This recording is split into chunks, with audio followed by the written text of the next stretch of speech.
Hello, everybody, and welcome back to the Stacey West YouTube channel. I am Ben, and the Imps head away on Tuesday night, not too far this time, away at Mansfield Town. So there's only one person that we could get on to have a chat about the game, and that is Craig from Mansfield Matters. How are you doing, mate? You keeping well?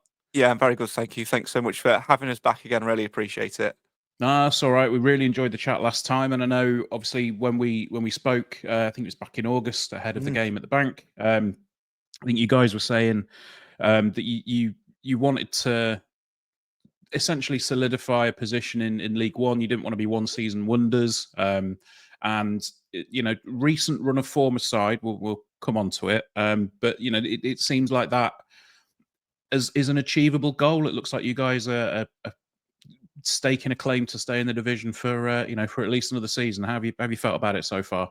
I'd like to think so. I think definitely going back to the game at your place, I think that was a massive turning point in Nigel Clough's head, actually, because obviously during that window we'd lost Davies Killardon. I can't quite remember whether we'd lost him pre coming to you or post. I think it might have been pre.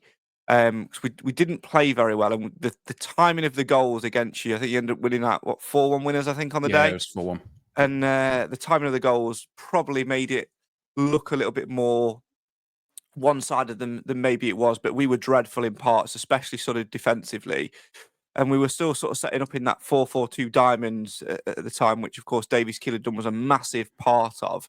And since losing him to Barnsley, we sort of hadn't had any players that could particularly play that position. So we needed to sort of change a little bit. And during that game, I remember us going to a back five, and albeit after we'd conceded all 4 goals, and we looked a lot more solid defensively. And then we sort of took that into the next few games and started to pick up a little bit of form. And I think at one point we were pretty much, in the playoffs, looking quite good, and thinking, you know what, we could actually have a decent season this season. Many fans perhaps thought that, but I think, underneath the core, that was more a momentum thing than anything else. We always knew we'd hit a little bit of poor form, which we went on to do in November time, where we didn't win in 5 games, although in those 5 we were in the games and we were very unlucky in a fair few of them. I remember Wycombe's a prime example of that. We were drawing up until the 90th minute, and we just switched off from a throw-in, and they had a wonder strike which went into the top corner and ultimately won them the game. I remember going to Bolton away as well, and Hiram Boateng scored to put us 1-0 up, and then Hiram Boateng got himself sent off for a foul he never needed to make, and we ended up losing 3-1. It's those little sort of 1-2% which have sort of accumulated in a little bit of a poor run, and we were thinking, right, Christmas time we really need to kick on again and find out our feet once more, and we did. We went to Peterborough on Boxing Day, got a very good result there, which nobody was expecting, and sort of got through that festive period sort of on a winning run again. And we went into the Stockport game thinking if we can get a point, it'll be a good point. I think we ended up beating them. And then after that, Wigan in the FA Cup, we lost. And since up until yesterday's game at Blackpool, we lost every single game in succession. And we weren't in those games at all performance-wise. So it's been really up and down. And on a whole, I think it's been the season we expected it to be. I just think that the start that we had perhaps maybe raised people's expectations a little bit too much. But, when you strip this division back, it's a division where really it has an elite 4 or 5 teams financially, and the rest of us are really struggling to compete. And Mansfield, despite what people think from the outside in terms of having this budget and having rich owners, we've not spent money on more than 1 player in this whole season. We brought Will Evans from Newport. That's the only money we've spent.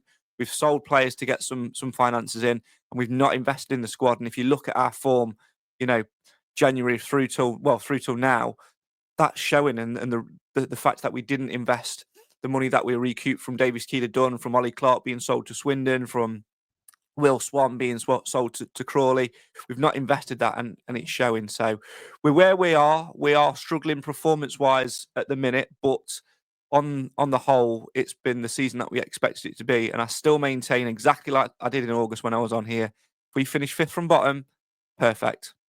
Yeah, I mean, it'll be a successful season for you guys coming back in. And I think you said at the time, it was one way you'd be looking at essentially what we've managed to do and get yourselves in the division and then start just solidifying that and then build for the future. But it's interesting to hear you talking about, how your season's gone so far, because honestly, I think there'd be some Lincoln fans that would probably be saying exactly the same thing about our season. Maybe not the expectation. I think there was probably a little bit more expectation from our side, but in terms of how it's panned out for you guys so far, it sounds very similar. I mean, we had again, a decent start. I think we were looking at you guys and snapping at your heels a little bit in the trying to get into that top six, and then it's sort of fallen away a little bit. But I mean, obviously there are a lot of external forces with some of that, with like you mentioned, the money that's gone on and been thrown around in the division this season. So yeah, maybe similar stories of the seasons for the two of us so far. But obviously, we've just come off the back of playing the division's form team. We had a very decent performance against Leyton Orient yesterday. We were absolutely gutted to concede in the last minute. But we seem to be going into the game on Tuesday against, and I think it's fair to say, the division's worst form side. Has anything particularly happened with Mansfield, and is there anything that's ticked over? I did see that Lee Gregory's gotten injured and he's potentially out for the season. Yeah. Is that a catalyst for it, or what's happened over the past month or so? I think the Gregory thing's just an accumulation of everything else. That's just another little bit of bad luck, which is sort of ended up falling our way. The truth is, the honest truth is, when we came into this division, you look at the first 2 months of the season, momentum took us to where we were, and then teams found us out, and that's pretty much it. We've not invested in January. That is probably a big part of it. Although those investments that you make in January don't, unless you do them really early doors, don't really start to take effect till February, March anyway. But we've just been found out. We've got an old squad, probably the oldest squad in League One. In fact, I think at some point this season we did actually put the oldest ever average starting 11 out that's been in the division ever. Wow. With the likes of Stephen Quinn, he's 37, 38. Lucas Akins, similar age. Jordan Bowery, sort of mid-30s. Lee Gregory, again, you can name pretty much maybe 80% of our squad, and they're probably over the age of 29. So there's that. We've been found out in terms of our pace and where we are, but I think the biggest thing, the catalyst to our current form, is losing Des Yoshalaja, or Dave as we call him on the podcast. It's just easier. Losing Dave has been a big blow, because he was absolutely the rock at the heart of that back five, that three centre back pairing, that trio. He was the heart of the rock of that, and really was the key to our form, sort of, picking up points and being good defensively. He got injured sort of, early January, and not being able to replace him was a massive, massive loss. Aidan Flint, bless him, he will always be, a club legend. He's, for what he did for us last season, but he's way off the pace. In fact, it was quite humbling actually to see him in a recent press interview saying, "I'm nowhere near good enough." He basically said, "I'm nowhere near good enough. I'm nowhere near quick enough. I'm not near the standards that I set myself. I'm disappointed and angry with myself." You can't change that. That doesn't change overnight. It's just a fact of growing older. Alfie Kilgore, he's been pretty much similar for us, although he's a few years younger. He was out injured for a lot of the season. He only came back sort of late November time, hasn't had a pre-season, isn't fit enough to be getting through 90 minutes of a game, but because of injuries and suspensions, is had to more frequently than not. And when you put both him and Flint in that back five, whichever way you want to look at it, it's very, very slow. It lacks pace. Then you've got Jordan Bowery, who you throw in there, who I will defend until the earth ends, because he's just one of those players who, gives his absolute everything. But he is like a rag doll in terms of his positioning, because Nigel Clough will play him anywhere, because he's got the attitude of says, "Yes, Gaffer, I'll play where you want."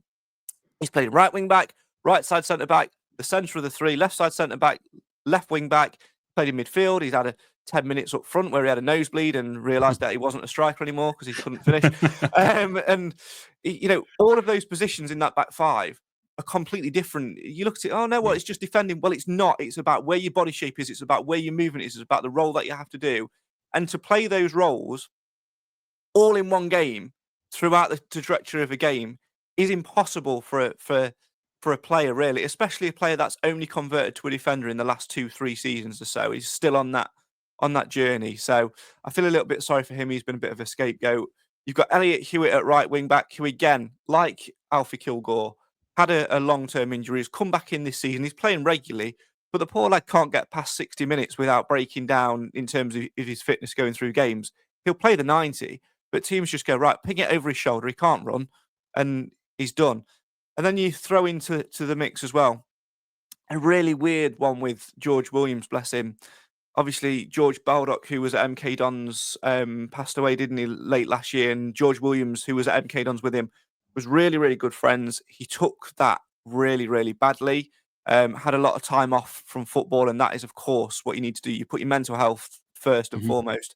That's not a problem whatsoever. But with him missing, and then with the defenders that we had out, we really needed him.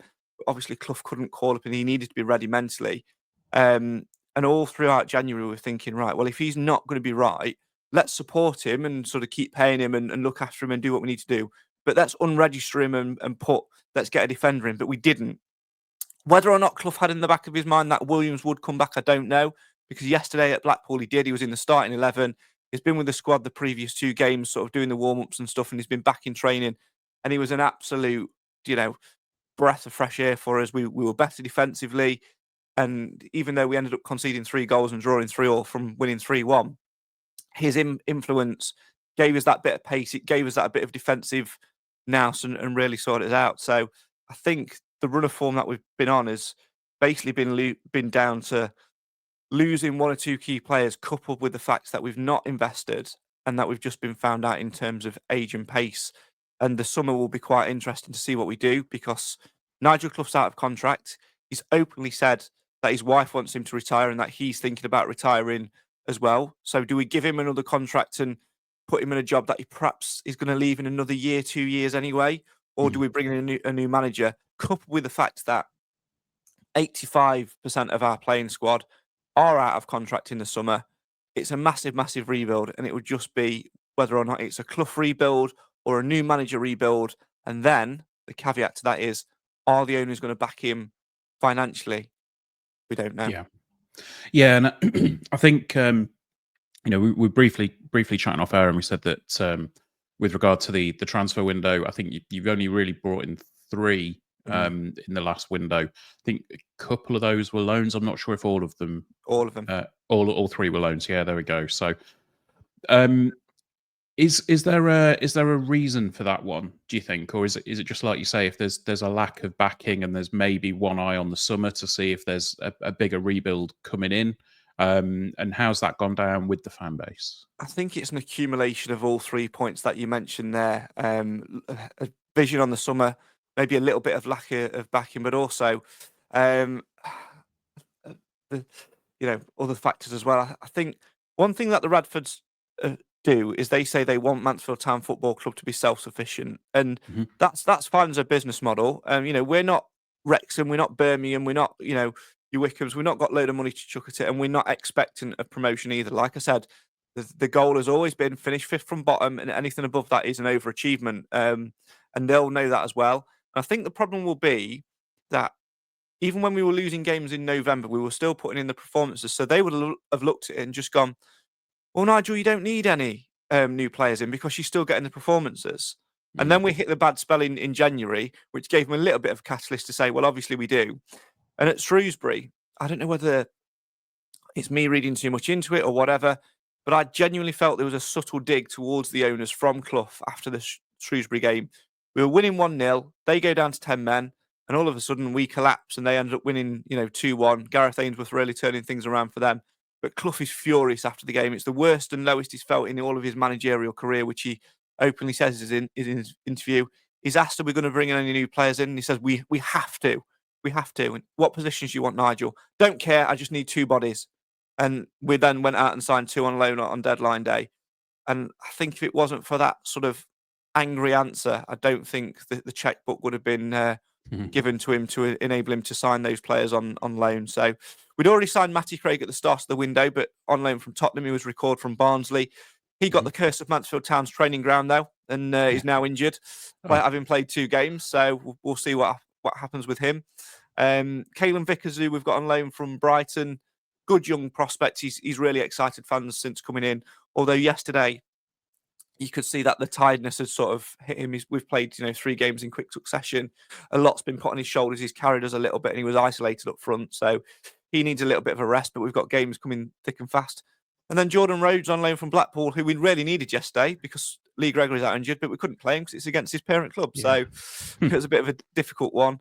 In terms of lack of investment, maybe not. Like I say, it's that whole self-sufficient thing. But how are Mansfield ever going to become self-sufficient until we increase capacity? And this is the argument that we've been having with those 5 to 10% of fans that are demanding more from us this season in terms of our own fan base. And that is, we are at capacity in terms of our revenue from ticket sales, both season ticket sales and on the day or, general sale tickets. We sell out week in, week out. It'll be a sellout probably Tuesday night as well. You'll bring your full allocation. And because of the level that we're in, we can't even do what we did last season, which is when fans like Crawley are bringing, 40, 50, we can't just put them in one block at one end of the stand, put a barrier in the middle and sell another 200 seats, which we did towards the back end of last season, which obviously had a financial impact on us. We can't do that this year. What we have started to do, and you'll see it on Tuesday night, is renovate the old Bishop Street stand. So that's made real progress. We've pulled down all those horrible white wooden hoardings, which was splattered with advertising, which you'll have seen the last time you played us and you came to One Call. And we've started to rebuild it, but it's taken longer than what was anticipated. Initially, I think it was anticipated that it'd be open by October and that we'd start to see the financial rewards, which then would have been plunged into the transfer market. We've not been able to do that. We're not going to be able to do that until next season. So, and then it will just depend on whether or not people are willing to buy a season ticket, because at the end of last season, you think, yeah, I'll buy a season ticket because it's League One and we might be competitive. Yeah. Next season, you might be thinking, I'm not buying a season ticket for League One football when they're going to be in a relegation dogfight like they were last season. Attitudes change so quickly in football. So it'll be interesting to see if we can sell those seats. If we do, then that maximizes or increases profit in terms of the match day bars, the match day kiosks, replica merch, match day shirts and all of the stuff that comes with it. Then that money gets pumped back into the transfer budget and we increase. And it's that sort of cycle. That's the way the Radfords operate. But the reality of that is that takes at least a year to have any impact on the pitch whatsoever, maybe even two years. So it's whether or not they're willing to plug any more money in to try and sort of give that bit of a boost. Yeah. They'll have to in the summer, but they can put money in without putting money in, if that makes sense. They don't need to put money on the table to actually buy players. They can just do what they've done historically with Nigel Clough, and that is free transfers. And if there's one or two, no more than 2 players that have caught your eye, which we can negotiate a reasonable value for, then we'll go and do it. And that's been the way that Nigel Clough has operated throughout his tenure at Mansfield. And I genuinely think that whoever is manager, whether it's Clough or anybody else next season, that will be the same instruction and the same brief that they have to work to. And I'm not entirely sure that at this level, depending on who comes down, who comes up and who goes up, that's a good enough way forward to become a competitive team. But then the person on this shoulder goes, well, do you really need to do that? What you really need to do is actually build a squad that can keep you in the division, but also take you up to saying that anything below 14th is an underachievement. And then the season after build. It's all about patience and about time. And mate, football doesn't always work like that, does it, with 90% of fans? So we'll see. No, absolutely not. And it's that slow build, I think, that might frustrate people in the long run. But I think as long as things are sound, I mean, like I say, a big rebuild in the summer, regardless of who's in the hot seat, is going to be possibly it's going to be a big summer for Mansfield. So, right, we'll look ahead to the game quickly. I mean, obviously, like I say, the form's not been great for Mansfield. Our form has been a little bit up and down. We've had a couple of wins recently, but then We've had a couple of losses and a couple of draws. Performances are starting to come back. We saw that yesterday. You mentioned there that you've changed shape and everything since the home game, kind of partly in reaction to what was going on in that game. Has it been pretty consistent since then? And obviously, well, we saw yesterday you're not afraid to score some goals. Let's put it that way. So, what are you expecting on Tuesday night? Yesterday was an anomaly in terms of scoring goals. We don't tend to score more than one in the game. I was being kind on that one. In terms of shape, yeah, we've gone to that sort of back five, almost a 5-3-2 or 5-3-1-1, whatever you want to look at it, with the wing backs in place. And Clough doesn't really like deviating from that plan, which is fine when you've got the players to play. If you've got Dave available, if you've got Bailey Cargill available, then it works because they've got the pace to play that back five and that system of playing out for the back and keeping hold of the ball. We've not had that in those recent games, and yet he's still stuck with that back five. We have tinkered in the last few games in terms of going for a real weird pseudo wing-back style formation, which has been, and get your head around this, a 4-1-3-1-1, where we've tried to sort of compact the midfield a little bit, put a defensive midfielder in, but also be able to adapt to a wing-back situation when we're off the ball, which is, it worked in period of the games, but Nigel Clough, I don't know whether he felt uncomfortable with it or he just felt it wasn't working, ended up going back to the natural wing-back system. And yeah, we tend to be a little bit more negative in games now in terms of soaking up pressure and just trying to defend the clean sheet, which I think is the basis of what you need to do anyway when you're in poor form. In terms of personnel, it'll be a real question because, like we say, we're missing Dave, we're missing Lee Gregory, we're missing Matty Craig. Rhys Oates is out for the season as well. He's been unregistered, so we can bring young Callum McDonald in as an option at left wing back. Fraser Blake Tracy's missing, Matty Craig's missing. And then there's 3 or 4 players who are also 50-50 not fit. George Williams, who I mentioned earlier, was an absolute beast for us on Saturday. He should start, but because he's not really trained in the past 2-3 months, and he's come in and started the game on Saturday, a tough physical game as well. He won't get past 60 minutes, so we'll have to bear that in mind. Elliot Hewitt, similar. Jordan Bowery only came on as a sub yesterday, so he'll probably get used. Aidan Flint and Alfie Kilgore might be brought back in just to rotate it around a little bit to have some legs in there, which is ironic when they haven't got any legs between them. So we'll see what happens. The thing with Mansfield at the minute, we're very, very delicate. We are going through one of the rough periods, probably one of the roughest periods that we've been under Nigel Clough. And the whole Clough tenure has always been about confidence and the backing of the support. And I think you felt it a little bit yesterday at Blackpool, where we were 3-1 up and coasting. George Maris has a glorious opportunity at 3-1 to make it 4-1 and game over. Their fans were starting to leave. Skied it, and then 2 or 3 minutes later, they went down the other end and scored 3-2. And then we end up conceding another 3-3, and we hang on for a point. And all right, a point was great because we needed to stop the rot. And you saw 2,000 and odd fans that had gone to Blackpool for Valentine's weekend, who'd obviously enjoyed themselves the previous night and that night as well, cheering, loud support and really showing that the support was still there. And you could sort of see afterwards Nigel Clough going around the players pointing and going, listen to that, listen, because they're still with you. So you need to be with them. And I think that will be a little bit of a boost. And I really do think we'll come out of the traps. If we score first, and this is the big thing in the game, we score first, the atmosphere will lift up a notch because they'll thrive on that. They'll thrive on that energy and everything like that. And we'll probably go on to win the game. There'll be nervy moments, but we'll start slowly finding the old Mansfield again. But if we concede first, it'll drop like someone's farted in a lift, and it will just be horrendous. And you'll probably be comfortable, and it will be a horrendous night for us. So it's all on that first goal and all on who's available as well. I'd expect Jordan Rhodes to come back in. He's had 2 games with us so far. Hasn't pulled up any trees of yet, but those 2 games have been, one where he's had to come on early because Lee Gregory's got injured, and another one where he's started against the league's form team. So he's not really had the service yet. I think once we can find out our click again and our confidence, he'll start scoring some goals from us. But how long's a piece of string until that happens? It's just about getting that first goal and getting the confidence again. Fair enough. Well, look, I mean, we do always tend to wrap up with a prediction, so I'm going to ask the dreaded question. How do you see it going on Tuesday night? And do you think, well, which run of form is going to completely turn around?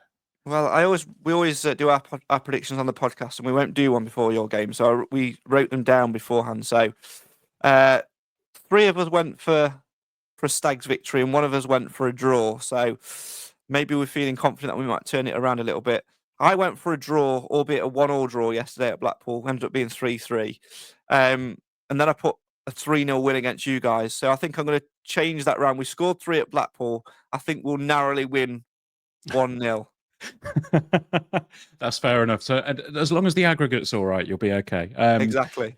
Yeah, I think personally, I think there's a lot of positives to take from yesterday's performance away at Orient. I think the guys are going to be hurting. I know you guys have had 4 games. This will be the 4th game in 11 days. Yeah, I think still more so. to come as well. Yeah, Wrexham on Sunday. It doesn't get any. Yeah, so I think we've probably had a little bit more in terms of preparation and maybe a bit of rest. I think Lincoln could just squeak this one. I think we'll probably see George Wickens come back in goal, and I'm going to go with a 2-1 away Lincoln win. So, but look, Craig, genuinely appreciate it, mate. This was just a little bit behind the curtain. We organised this about half an hour ago. So it's really appreciated you coming on at late notice. If you want to let the folks know where they can find you, you can give yourself a little plug for 30 seconds or so. Pleasure. So just search for us. We're at MTFC Matters, Facebook, Twitter, we're on there, and then YouTube as well. Come and find us, and we'll probably be live Thursday if you want to see stupid games about people finding out what items are in my bucket, because we can't bear to talk about the football at the minute. Don't ask. Okay, well we'll probably pop along and have a look at that. But look, cheers ever so much, mate, and we'll see you next time. Up the Imps. Lincoln City are the team, the greatest is their name. Since the bankers their home ground and football is their game. So come and cheer them on, you mad, support them all the way. Oh, 'tis our delight for the red and white, the Imps are here to stay. Oh,